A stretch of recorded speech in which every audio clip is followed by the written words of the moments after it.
우리 말씀 마가복음 1장 9절에서 11절까지 말씀입니다. 우리 한 절씩 교독하겠습니다.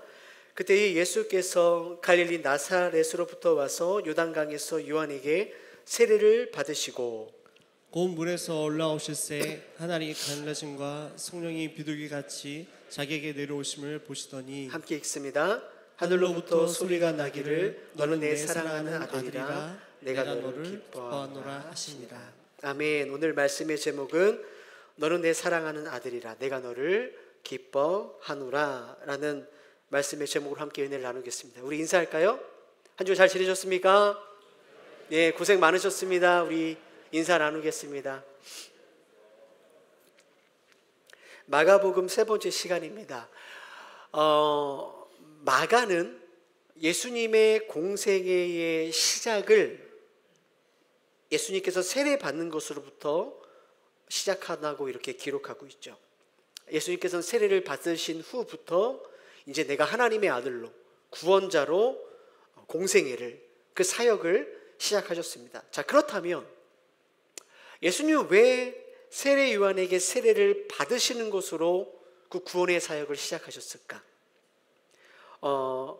오늘 말씀을 통해서 예수님이 받으신 세례가 어떠한 의미를 가지고 있는가, 그리고 예수님이 받으신 세례랑 오늘 우리랑 무슨 상관이 있는가를 함께 좀 살펴보면서 은혜를 좀 나눠보도록 하겠습니다. 자, 오늘 9절 말씀 함께 읽어볼까요? 시작. 그때 예수께서 갈릴리 나사렛으로부터 와서 요단강에서 요한에게 세례를 받으시고. 자, 마가복음에서는 예수님께서 그냥 세례를 받으셨다라고 간단하게 기록하고 있는데요, 같은 내용을 다루고 있는 마태복음을 보면 예수님이 세례 받는 장면을 조금 더 자세하게 기록하고 있어요. 자, 13절 14절 함께 읽어보겠습니다. 시작. 이때 예수께서 갈릴리로부터 요단강에 이르러 요한에게 세례를 받으려 하시니 요한이 말려 이르되 내가 당신에게서 세례를 받아야 할 터인데 당신이 내게로 오시나이까. 자, 요한은 세례를 받으러 오시는 예수님을 말렸다라고 기록하고 있죠. 이 말리다라는 표현이 사실은 좀 그 상황을 충분히 설명해 주지 못하는 것 같아요. 왜냐하면 이 말리다라는 헬라어를 보면 이런 뜻을 갖고 있는 단어예요. 방해하다, 가로막다라는 뜻입니다. 적극적인 단어인 거죠. 또 이 말리다라는 이 동사의 형태를 보면 계속적인 용법으로 쓰는 형태입니다. 이게 무슨 말이냐면 요한이 세례를 받으러 오시는 예수님을 강하게 계속적으로 가로막았다라는 거예요. 그러니까 점잖게 이러지 마세요 예수님, 이게 아니라 가십시오, 안 됩니다, 절대 세례 줄 수 없습니다, 계속해서 예수님을 밀고 방해하는 이러한 실랑이가 예수님과 세례 요한 사이에 일어났다라는 거예요. 자, 그렇다면 왜 세례 요한은 이렇게 예수님께서 세례 받는 것을 극구 지속적으로 방해했을까? 또 반대로 예수님은 그렇게 안 주겠다는 세례를 왜 굳이 받으시려고 했을까라는 질문이 나오는 거죠. 여러분, 우리가 이것을 이해하기 위해서는 과연 세례가 뭔가, 세례가 뭐길래 이러한 이 일들이 일어나고 있는지를 우리가 살펴봐야 되는데요, 아마 여기 앉아 계신 분들 중에 대부분은 이제 아직 세례를 안 받으신 분들도 있겠지만 대부분은 세례를 받으신 세례 교인일 거라고 생각이 됩니다. 성도님들, 세례 받기 전에 우리가 그냥 받지 않죠. 세례 교육을 받습니다. 여러분, 그때 어떠한 교육을 받으셨습니까? 자, 세례 문답할 때 첫 번째 질문이 이거예요. 자, 첫 번째 질문이 이것입니다. 여러분은 자신이 하나님 앞에서 죄인인 줄 알며 마땅히 그의 진노를 받아 죽음에서 오직 하나님의 은혜로만 구원 얻을 소망밖에 없는 사람인 줄 아십니까? 이 질문에 여기 세례 받으신 분들은 네 라고 아마 다 대답을 하셨을 거예요. 이 질문을 거치지 않고 세례 받는 일은 없습니다. 즉 무슨 말이냐면, 세례라는 것은 내가 하나님 앞에서 마땅히 진노받아야 돼 죽을 죄인인 것을 내가 알고 죄 용서를 받기 위해 받는 것이 세례라는 거예요. 그러니까 예수님께서 지금 세례를 받기 위해서는 예수님이 뭘 고백하고 인정해야 되냐면, 나는 죄인이다, 하나님께 나는 진노를 받아 죽어야 된다라는 그 죄인인 것을 예수님이 고백해야 돼요. 근데 여러분, 우리가 잘 알고 있는 것처럼 예수님은 죄가 없으신 하나님의 아들이시잖아요.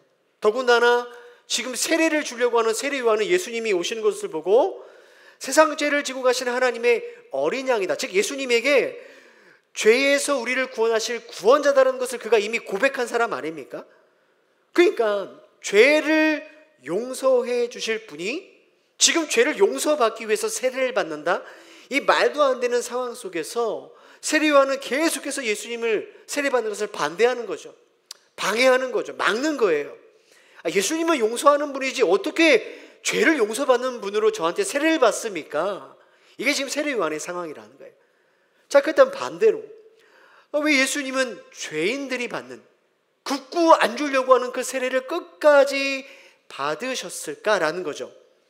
그 이유를 우리가 마태복음에서도 동일하게 찾아볼 수가 있어요. 자, 마태복음 3장 15절 말씀 함께 읽어보겠습니다. 시작. 예수께서 대답하여 이르시되 이제 허락하라. 우리가 이와 같이 하여 모든 의를 이루는 것이 합당하니라 하시니 이에 요한이 허락하는지라. 자, 예수님께서 세례받는 이 일이 모든 하나님의 모든 의를 이루는 것이 합당하대요.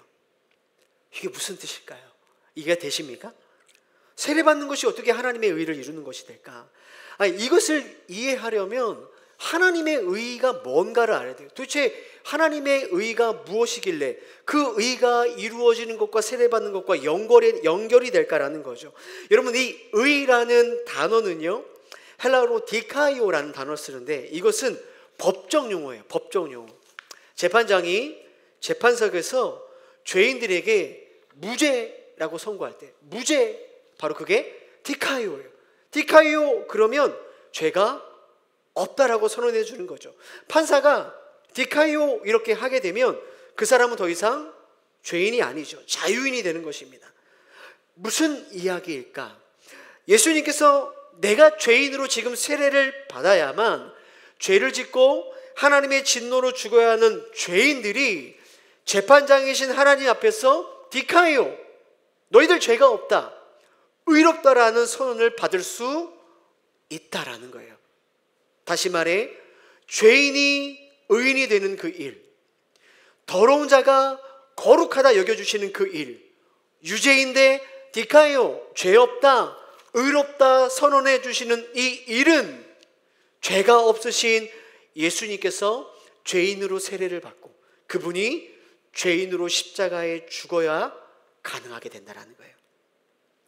사랑하는 성도님들, 죄가 없으신 예수님께서 마땅히 하나님의 진노와 심판을 받고 죽을 수밖에 없는 죄인 된 우리를 하나님 앞에서 디카이오, 너네 죄가 없구나, 의롭다 이렇게 여김을 받기 위해서 우리가 받아야 될 그 죄인의 세례를 받으시고 마침내 죄인으로 십자가에 죽으셨어요. 그 결과가 뭡니까? 우리는 하나님 앞에서 의롭게 된 거예요. 죄가 없게 된 거죠. 디카이오인 거죠. 여전히 우리는 넘어집니다. 여전히 우리는 실패하고 많은 경우 우리는 불의한 삶을 살아가지만 죄인된 우리를 향하여 디카이오, 죄 없다, 의롭다 말씀하시는 이 놀라운 하나님의 은혜가 그 예수 십자가의 복음을 통해 우리 가운데 주어지게 됐다는 거예요. 여러분, 이 놀라운 은혜가 깨달아지고 회복되는 역사가 있기를 주님의 이름으로 축복합니다. 주님은 우리를 의롭게 하시기 위해서 이렇게 죄인이 받아야 하는 그 죄사함의 세례를 죄인으로 받고 있는 거예요. 그런데 정말 중요한 이 한 가지를 우리가 반드시 짚고 넘어가야 돼요. 죄인된 우리에게 죄 없다 하시는 것, 이것이 하나님의 의라고 말씀드렸는데 이 의가 어떻게 우리에게 주어지게 될까요? 하나님이 그것을 준비해 놓으셨어요. 주님께서 이루셨어요. 근데 그 의가 어떻게 저와 여러분의 의가 되느냐라는 거예요. 사도 바울이 그에 대한 이야기를 우리에게 이렇게 이야기합니다. 로마서 3장 25절 26절 우리 말씀을 생각하면서 좀 같이 한번 읽어보겠습니다. 시작. 하나님께서는 이 예수를 속죄 제물로 내주셨습니다.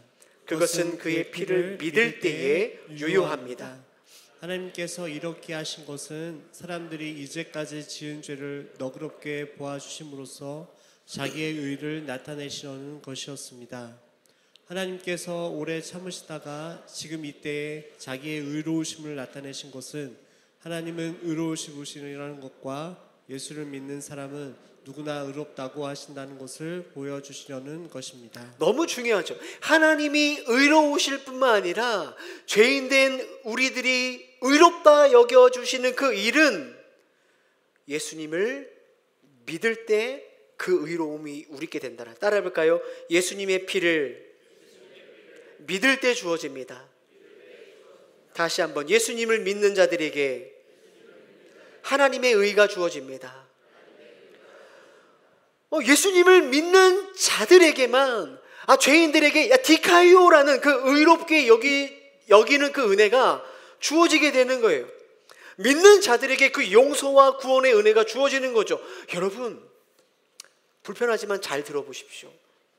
아무리 교회를 오랫동안 평생 다녀도 우리 성도님들의 이름 뒤에 직분, 권사님, 장로님, 안수집사, 집사라는 그 직분이 붙어 있을지라도, 여러분 많은 교회에 봉사하더라도, 여러분 저같이 목사로 평생을 교회에서 살지라도 예수님이 정말 나의 구원자로 믿지 않으면, 그 예수의 피가 나의 죄로 흘린 피다라는 그 믿음이 내 믿음이 되지 않으면 하나님이 주시는 그 의로움은, 죄송합니다, 여러분 것이 될 수 없어요.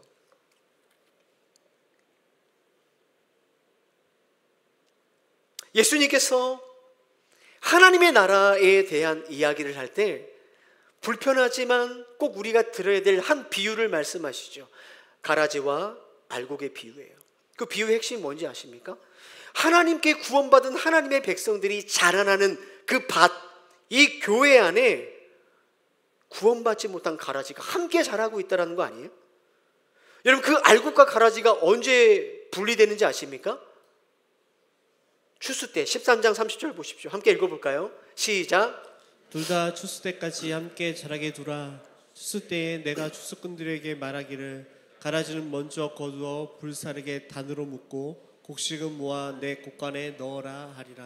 예수께서 이 비유를 직접 설명하세요. 가라지는 풀무불에 던져 넣으리니 거기서 울며 이를 갈게 되리라. 그때에 동시에 의인들은 아버지 나라에서 해와 같이 빛나리라. 귀 있는 자는 들으라. 우리가 살아가는 지금 이곳에서 결정되는 게 아니라 추수 때에, 여러분 예수님이 심판자로 다시 오실 그때에 가라지, 믿지 않는 자들은 풀무불에 던져지고 알고 믿음으로 의롭게 된 자들만이 하나님 나라에 들여지게 된다는 거 아니에요? 이 말씀이 너무나 두렵고 떨리는 거 아닙니까?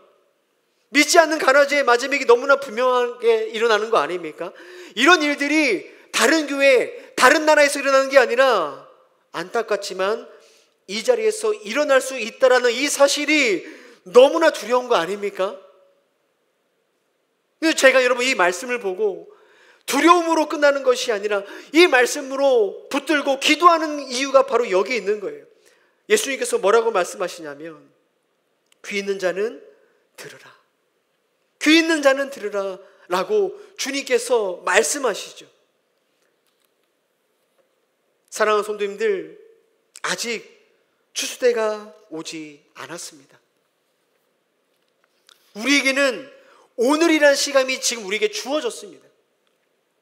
그리고 이 자리에 우리 모두는 지금 말씀하시는 주의 말씀을 여전히 듣고 있기 때문에 그래서 포기할 수 없는 거죠. 사랑하는 성도님들, 오늘 예수님께서 저와 여러분을 대신하여 죄인으로 받으신 이 세례가, 죄인으로 죽으신 그 십자가, 그 사건이, 흘리신 그 보혈이 저와 여러분에게 구원받는 믿음이 되기를 정말로 주님의 이름으로 축복합니다. 하나님 다른 것 보지 않으신다는 거 아닙니까? 예수 복음을 믿는 우리를 향하여 차별 없이 의롭다, 디카이오라고 여겨주시는 하나님이시라는 거예요. 자, 그렇다면 여러분, 우리가 예수님을 믿음으로 의롭게 되어진 그 결과는 무엇일까요?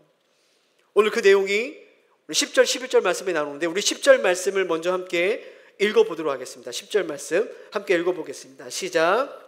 곧 물에서 올라오실새 하늘이 갈라짐과 성령이 비둘기같이 자기에게 내려오심을 보시더니. 자, 믿음으로 의롭게 된 자는 한번 따라해 볼까요? 열린 하늘을 바라보며 살아갑니다. 네, 열린 하늘을 바라보며 살아가는 거예요. 여러분, 마가는 세례를 받고 나오시는 예수님을 향해서 하늘이 갈라졌다라는 표현을 쓰는데, 같은 내용을 다루고 있는 마태복음, 누가복음에 보면 이렇게 기록되어 있어요. 하늘이 열리고 하늘이 열렸다라고 하죠. 근데 마가는 열린다라는 표현이 아니라 갈라지다라는 조금 독특한 표현을 씁니다. 갈라지다. 하늘이 갈라지다. 이 갈라지라는 단어가 스키조라는 헬라어로 쓰는데, 마가는 마가복음에서 이 스키조, 갈라지라는 단어를 딱 한 곳, 요곳에서 더 썼는데, 그게 바로 15장 38절 말씀이에요. 함께 읽어볼까요? 시작. 이에 성소 휘장이 위로부터 아래까지 찢어져 둘이 되니라. 여러분, 지금 이 장면이 어떤 장면인지 아시지 않습니까? 예수님께서 십자가에 죽으실 때 성소 휘장이 위로부터 아래까지 찢어집니다. 위에서 아래로 찢어졌다는 것은 하나님이 찢으셨다는 거예요. 찢어진 게 아니라 하나님이 찢은 거죠. 성소 휘장이 찢긴 것은 뭘 의미하죠? 죄로 막혀 있던 하나님과의 관계가 회복됐다. 죄인된 우리가 하나님 앞에 나갈 길이 열렸다. 십자가에서 죄인이 예수님 몸이 찢겨지심으로 우리의 죄로 막혔던 하나님의 그 휘장을 하나님이 찢어 놓으신 것입니다. 그런 의미에서 보면 보세요. 예수님께서 세례를 받으실 때 하늘이 갈라졌다, 즉 하늘이 찢겼다라는 표현을 사용한 분명한 이유가 있다는 거죠. 여러분, 우리가 예수님을 믿음으로 의롭게 된 우리들을 위해서 하나님은 직접 하늘을 가르시고 찢으시는 거예요. 죄로 인해 막혀있던 하늘길을 찢어서 열어놓으신 거죠. 우리로 하여금 이제 하나님의 나라를 바라보며 살아갈 수 있도록 하나님이 하늘을 찢어 놓으신 거예요. 오늘 이것이 우리들에게 어떠한 의미가 될까요? 여러분, 우리가 이 땅을 살아가지만 우리는 동시에 그 열린 하늘을 바라보며 살아갈 수 있게 됐다라는 거예요. 네, 우리는 분명히 답답하고 낙심되는 현실을 살아갑니다.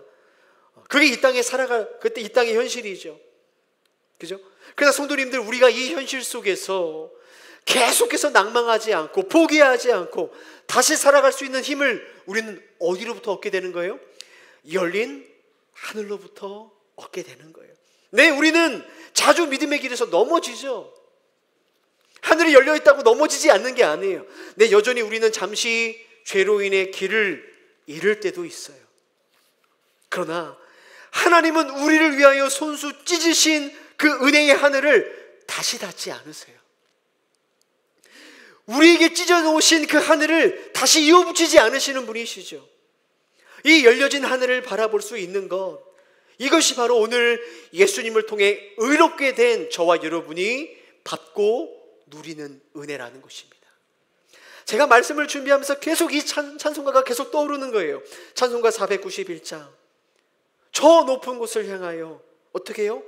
날마다 나아갑니다. 괴로움과 죄가 있는 곳, 나 비록 여기 살지만 빛나고 높은 저곳을 내가 날마다 바라봅니다. 험하고 높은 이 길, 지칠 때도 있지만 다시 싸우며 나아갑니다. 다시금 기도하오니 내 주여 인도하소서. 이 찬송가의 고백이 오늘 우리들의 고백 아니에요? 얼마나 괴롭습니까? 얼마나 염려가 있고 두려움이 있습니까? 죄가 많은 이 땅을 살아갈 때 그래서 우리는 자주 낙심하고 넘어지고 두려워하는 거 아니에요? 저도 그래요, 저도. 그러나 우리가 다시 저 높은 곳을 향하여 나아갈 수 있는 이유가 있다라는 거죠. 괴로운 일 당하는 우리의 인생길이지만 눈을 들어 하나님 나라 바라볼 수 있는 이유가 있다는 것입니다. 네, 넘어지고 실패하지만 이 믿음의 싸움을 다시 하기 위해 하나님 앞에 다시 기도할 수 있는 이유가 있는 거예요. 이유가 뭐죠? 연약한 우리에게, 넘어지는 우리에게 믿음 없다 하시며 하늘의 문을 닫지 않으시는 그 하나님 때문에, 늘 죄로 인해 쓰러지고 넘어진 우리에게 연약하다 하시며 그 은혜의 문을 닫지 않은 그 우리 하나님 때문에 그래요. 찬송가의 고백처럼 내가 연약할수록 더욱 나를 귀히 여겨주시는 하나님께서 오늘도 그 하늘의 문을 열고 우리를 기다리시기에 여러분, 우리는 다시 하나님 나라 바라보며 그렇게 살아갈 수 있게 되는 거예요. 사랑하는 성도님들, 예수 그리스도로 말미암아 의롭게 된 우리들에게 열어두신 그 하나님 나라, 아니요, 손수 찢으신 그 하나님의 나라를 믿음의 눈으로 바라보고 힘들지만 한 걸음씩 다시 한번 믿음의 걸음을 뗄 수 있는 우리 모든 성도님들 되시기를 주님의 이름으로 축복합니다. 자, 이렇게 예수님을 믿음으로 의롭게 된 자는 열린 하늘을 바라보며 살아갈 수 있다는 거예요. 그 두 번째 삶의 모습이 뭐냐? 성령님이 함께 하시는 삶을 살아갑니다. 자, 10절 말씀 다시 한번 읽어볼까요? 시작. 곧 물에서 올라오실새 하늘이 갈라짐과 성령이 비둘기같이 자기에게 내려오심을 보시더니. 자, 세례를 받고 올라오신 예수님에게 하늘이 열리고 그리고 바로 성령님이 비둘기처럼 내려오시는 것을 예수님이 경험하죠. 자, 예수님에게 성령이 임하시는 이 사건, 뭘 이야기할까? 이것은요, 이제 앞으로, 예수님뿐만 아니라 이제 앞으로 죄사함을 받고 믿음으로 의롭게 된 자들에게, 즉 우리들에게도 동일하게 성령님이 임하게 된다는 것을 지금 예표적으로 보여주는 거예요. 너희들에게도 하나님이 임한다, 성령이 임한다. 그래서 여러분 사도행전 2장 38절 보십시오. 베드로가 이르되 너희가 회개하여 각각 예수 그리스도의 이름으로 세례를 받고 죄사함을 받으라. 그리하면 성령을 선물로 받으리니. 죄를 회개한 우리들, 예수님의 믿음으로 세례받은 우리에게 성령이 임하신다라는 거예요. 여러분 안에 성령님이 함께 계심을 믿습니까? 참 이게 우리가 아멘이 잘 안 나오는 이유가 있어요. 오늘날 교회 안에 내가 예수 믿고 회개하고 세례를 받았는데 성령이 우리 안에 계시는지 안 계시는지 평생 헷갈려 하다가 신앙생활 마치는 분들이 참 많이 있어요. 깨닫지 못해요. 평생 교회 다니는데 우리 안에 계시는 성령님을 잘 깨닫지 못해요. 많은 이유가 있겠지만 제가 나중에 시간이 되면 좀 성령 하나님에 대해서 좀 설교할 기회가 있으면 좀 나누도록 하겠는데, 많은 이유 중에서 가장 첫 번째 이유가 뭐냐? 오해예요. 오해.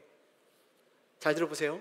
우리는 성령님이 우리 가운데 임하시고 함께 하시는 이 일을 우리의 신실함과 믿음에 대한 보상으로 생각해요. 다시요. 우리는 성령님이 우리 가운데 함께 하시는 이 일을 마치 내가 교회를 열심히 다니고 열심히 기도하고 말씀 보고 믿음으로 살아갈 때 주어지는 보상이라고 생각하는 거죠. 이게 착각이라는 거예요. 영국의 로이 해션이라는 목사님께서 이렇게 이야기를 했어요. 들어보세요. 성령 충만은 우리의 신실함에 대한 보상이 아니라 실패에 대한 하나님의 선물이다. 다시요. 성령 충만은 우리의 신실함에 대한 보상이 아니라 우리의 실패에 대한 하나님의 선물이라는 거예요. 그래서 여러분 사도 베드로가 하는 이야기를 다시 한번 들어보세요. 사도행전 2장 38절. 성령을 보상으로 받으라, 성령을 상급으로 받으라, 이렇게 말하지 않죠. 성령을 선물로 받으라. 오순절에 임한 성령은 주님을 신실하게 따르는 제자들에게 내리지 않았습니다. 다 도망치고 예수를 부인하는 자들에게 성령이 내렸죠. 보상인가요? 아니요, 선물이에요. 자격을 갖춘 자들에게 주어진 게 아니라 이미 부자격자로 판정된 이들에게 성령님이 임하셨어요. 에베소서 2장 8절 보십시오. 너희는 그 은혜에 의하여 믿음으로 말미암아 구원을 받았으니 이것은 너희에게서 난 것이 아니요 하나님의 뭐예요? 선물이라. 구원이 죄인된 우리에게 주어진 선물인 것처럼 성령님도 죄인된 우리에게 주어지는 선물이라는 거예요. 그런데 우리는 뭘 착각하냐? 구원은 은혜로 선물로 받는데 성령은 그 이후에 열심히 해야, 뭔가 열심히 해야 주어지는 능력이라고 생각하는 거죠. 사랑하는 성도님들, 성령님은요 실패한 우리들에게, 아무 자격 없는 우리들에게 찾아오셔서 실패하고 넘어진 우리를 계속해서 일으켜 주시고, 자격 없는 우리들에게 자격 있게 하시는 예수님을 계속해서 바라볼 수 있도록 우리를 도우시고 우리를 인도하시는 그 하나님이십니다. 한 가지를 반드시 기억하셔야 돼요. 다른 건 몰라도 이 자리에 주님, 저는 죄인입니다. 정말 죄인입니다. 주님만이 나의 구원자가 되십니다. 이것을 여러분이 지금 고백하고 있다면 이것은 여러분의 지식과 경험과 이해가 이 고백을 하게 한 게 아니라는 거예요. 여러분 안에 계신 그 성령님께서 이 믿음의 고백을 할 수 있도록 우리를 도우신 결과인 거죠. 그래서 고린도서 12장 3절을 보십시오. 읽어볼까요? 시작. 그러므로 내가 너희에게 알리노니 하나님의 영으로 말하는 자는 누구든지 예수를 저주할 자라 하지 아니하고 또 성령으로 아니하고는 누구든지 예수를 주시라 할 수 없느니라. 성령이 아니면 이 자리에 누구도 예수를 나의 구원자로 고백할 수 없다라는 거예요. 성령께서 깨닫게 하시고, 할렐루야, 믿게 하시고 우리를 인도하시는 것이죠. 그래서 여러분, 마지막 세 번째, 이게 중요해요. 예수님을 믿음으로 의롭게 된 자는 우리 안에 계신 성령님을 통해서 이러한 하나님의 음성을 듣게 되는 것이죠. 마가복음 1장 12절 말씀이에요. 읽어볼까요? 시작. 하늘로부터 소리가 나기를 너는 내 사랑하는 아들이라 내가 너를 기뻐하노라 하시니라. 자, 예수님께서 세례를 받고 성령님을 통해서 하늘의 문이 열리고 하나님의 음성이 들리죠. 너는 내 사랑하는 아들이라 내가 너를 기뻐하노라. 성도님들, 지금 예수님 이 음성을 어디로부터 듣죠? 어디로부터 듣죠? 하늘로부터 들어요. 그러나 오늘 성령님이 함께 하시는 저와 성도님들은 이 음성을 하늘로부터 듣지 않아요. 우리 안에서 직접 들어요. 로마서 8장 16절, 성령이 친히 우리의 영과 더불어 우리가 하나님의 자녀인 것을 증언하시나니. 우리와 함께 하시는 성령님은 이것들을 계속해서 증언해 주시는 거예요. 성보가, 너는 내 사랑하는 아들이다. 누구야? 너는 내 사랑하는 딸이다. 내가 너를 기뻐한다. 성령님께서 지금도 우리 안에서 증언해 주시는 거예요. 왜 그럴까요? 우리는 자주 잊기 때문에 그래요. 우리는 자주 헷갈려 하기 때문에 그래요. 사랑하는 성도님들, 세상은요, 우리가 사랑받을 만한 짓을 해야 그나마 사랑해 주죠. 내가 어느 모임에 가더라도 인정받을 만한 사람이어야 잠시라도 우리를 환영해 주고 기뻐해 줍니다. 조금만 그 기대에 미치지 못하고 미끄러지면 가차없이 비난하고 끌어버리는 것이 세상의 사랑과 인정이에요. 그죠? 그래서 우리는 사랑받고 존경받고 인정받기 위해서 끊임없이 우리는 무엇인가를 성취해야 됩니다. 이루어야 돼요. 소유해야 되고 증명해야 돼요. 나는 이런 사람입니다. 나는 꽤 괜찮은 사람이에요. 사랑받을 자격이 있어요. 하다못해 가정 안에서도 그렇다라는 거예요. 그러니까 우리는 늘 뭐예요? 늘 두렵죠. 늘 피곤합니다. 늘 초조하고 불안하는 거예요. 이것이 신앙생활까지 그대로 이어집니다. 우리는 사랑받기 위해 애써요. 하나님께, 주님께 영광 돌리기 위해 애씁니다. 노력합니다. 그것이 잘못됐다는 게 아니에요. 그런데 반드시 이런 증상이 생기더라는 거예요. 내가 조금만 잘한다 싶으면 우리는 금방 교만해져요. 그렇지, 내가 이렇게 했으니까 이렇게 복 주시는 거지. 내가 이렇게 헌신했으니까 우리 자녀가 그래도 이렇게 되는 거지. 우쭐해집니다. 반대로요. 내가 조금만 신앙생활을 소홀해지면, 못한다면 우리 안에는 반드시 이런 마음이 떠오릅니다. 하나님 나를 사랑하지 않을 거야. 하나님 절대로 나를 기뻐할 일 없어. 그 두려움과 불안함이 밀려오는 거죠. 내가 지은 죄를 봐봐. 내가 지금 살아가는 꼴을 봐봐. 하나님이 이런 나를 어떻게 사랑할 수 있어? 어떻게 이런 나를 기뻐할 수 있어? 그래서 지금 내 가정이, 내 자녀가, 내 직장이, 내 건강이, 내 관계가 이렇게 된 거 아니야? 우리는 여러분 끊임없이 하나님의 사랑을 나의 상황과 나의 수준을 통해서 확인하려는 것이죠. 나를 통해서 하나님의 사랑을 확인하는 거예요. 여러분, 이 롤러코스터를 평생 타면서 교만함과 두려움 사이에서 우리는 끊임없이 신앙생활을 하며 살아갑니다. 그런 우리인 것을 주님이 아시기 때문에 우리의 상황과 상관없이, 여러분이 어떤 상황을 지나든 상관없이 성령께서는 우리 안에 매일매일 매순간 증언하시는 거죠. 내가 너를 사랑한다. 내가 너를 너무나 기뻐한다. 사랑하는 성도님들, 왜 복음이 기쁜 소식입니까? 우리가 듣는 것이 왜 복음이 됩니까? 너가 성공하지 않아도 나는 너를 사랑해. 너가 실패했을지라도 나는 너를 기뻐해. 너가 지금 어떠한 상황에서 어떠한 모습을 살고 있더라도 여전히 너는 내 사랑하는 아들이고 내 딸이야. 그래서 복음인 거죠. 성령님, 오늘도 실패하고 넘어진 우리에게 내 삶이 다 무너지는 것 같고 나를 인정해주고 사랑해주고 기뻐하는 모든 관계가 끊어져서 너무나 외롭고 두려운 우리에게, 그래서 마치 하나님마저 나를 버리신 것 같다, 하늘을 닫아놓은 것처럼 느껴지는 우리에게, 그래서 또 지금 말씀해 주시는 거예요. 내가 너를 사랑한다. 내가 너를 영원히 기뻐한다라고 말이죠. 사랑하는 우리 동행교회 성도님들, 오늘 죄인된 우리들에게 마땅히 닫혀져야 할 그 하늘의 문을 여시고 성령이 함께 하시고 이 나 같은 죄인이 하나님의 자녀로 사랑받고 그분의 기쁨이 되는 이 놀라운 은혜가 어떻게 저와 여러분에게 주어지게 됐습니까? 무엇이 이렇게 고단하고 힘든 인생길에 나는 넘어지고 실패함에도 불구하고 그 하나님의 은혜가 여전히 나에게 주어지고 있음을 어떻게 우리가 확증할 수 있을까요? 죄인된 우리를 위해서, 우리에게 그 하늘의 길을 열어주시기 위해서 하나님은 당신의 하나밖에 없는 예수를 죄인으로 여기시고 그분의 하늘을 닫으셨기 때문에 그렇죠. 저와 여러분에게 성령을 보내기 위해서, 우리와 영원히 함께하기 위해서 하나님은 예수님을 떠나셨고 그분께 침묵하셨습니다. 저와 여러분을 내 사랑하는 자녀로 삼으시고 우리를 영원히 기뻐하시기 위해 하나님은 예수님을 죄인으로, 원수로 그분에게 저주와 진노를 쏟아내셨죠. 그 십자가에서 말이에요.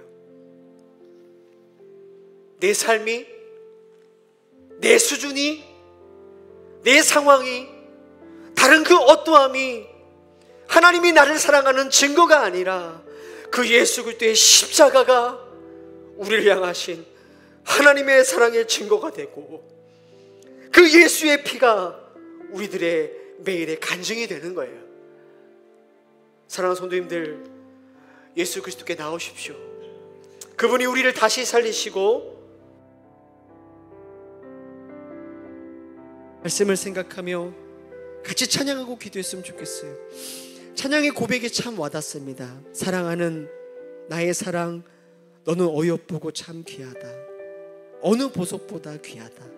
내가 사랑스럽지 않을 때 너를 온전히 사랑하고 너와 함께하려 내가 왔노라. 이것이 오늘 우리에게 말씀하시는 하나님의 마음입니다. 우리 함께 같이 찬양하고 기도하겠습니다.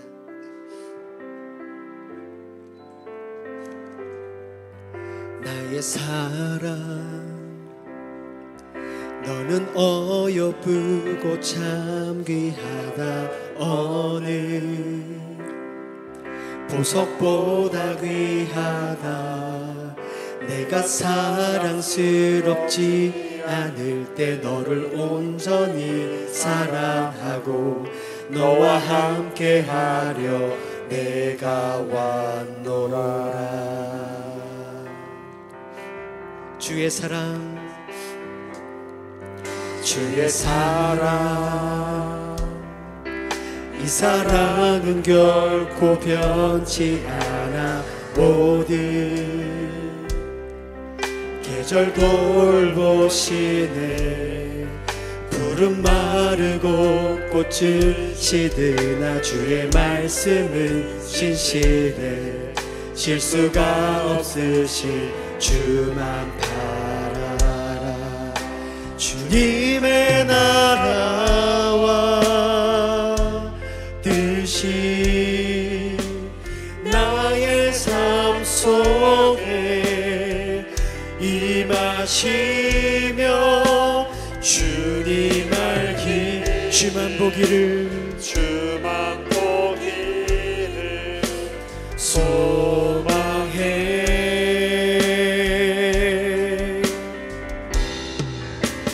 거룩히 살아갈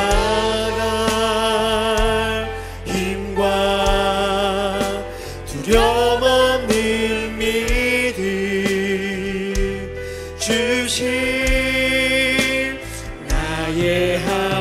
완전한 사랑, 완전한 사랑 찬양해. 주님의 나라가, 주님의 나라와 뜻이 나의 삶 속에, 나의 삶 속에 임하시며 주님 알기. 아멘. 주님 주만 보기를 소망해. 거룩히 살아갈, 거룩히 살아갈 힘과 두려움 없는 믿음 주신 나의 하나님, 완전한 사랑 찬양. 우리 목소리로만 찬양하겠습니다. 주님의 나라와, 주님의 나라와 뜻이 나의 삶 속에 임하시며 주님 알기를, 주만 보기를 소망해.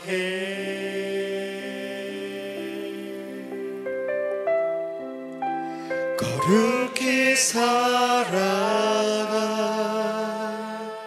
힘과 두려움 없는 믿음 주신 나의 하나님, 완전한 사랑 찬양해. 함께 기도하겠습니다. 성도님들, 우리는 새로운 믿음의 어떠한 내용이 필요한 게 아니에요. 어떤 새로운 것의 확신이 필요한 게 아닙니다. 그 하나님의 아들이신 예수가 나를 위해 죽으시고 나를 위해 부활하셨다. 그 처음 예수님 믿을 때 여러분이 들었던 그 복음, 여러분이 기뻐했던 그 복음이 계속해서 우리 가운데 믿어져야 되는 거예요. 이 믿음이 없고 이 믿음이 흐려지니까 자꾸 신앙생활도 힘이 없고 무기력해지고 흔들리는 거죠. 이 시간 우리 기도할 때 주님, 그 믿음 다시 회복할 수 있도록 도와주십시오. 이 복음이 내 안에서 믿음과 능력과 확신의 기쁨이 될 수 있도록 도와주십시오. 그리하여 하나님, 저에게 열어주셨던 그 하나님의 나라 다시 바라보며 우리와 함께 하시는 성령님과 교제하며 내가 너를 사랑한다, 내가 너를 기뻐한다, 오늘도 말씀하시는 그 음성을 듣고 살아가는 주의 자녀 될 수 있도록 도와주옵소서. 우리 말씀을 생각하며 함께 주님 앞에 기도하며 나아가겠습니다. 함께 기도합니다. 사랑하는 주님,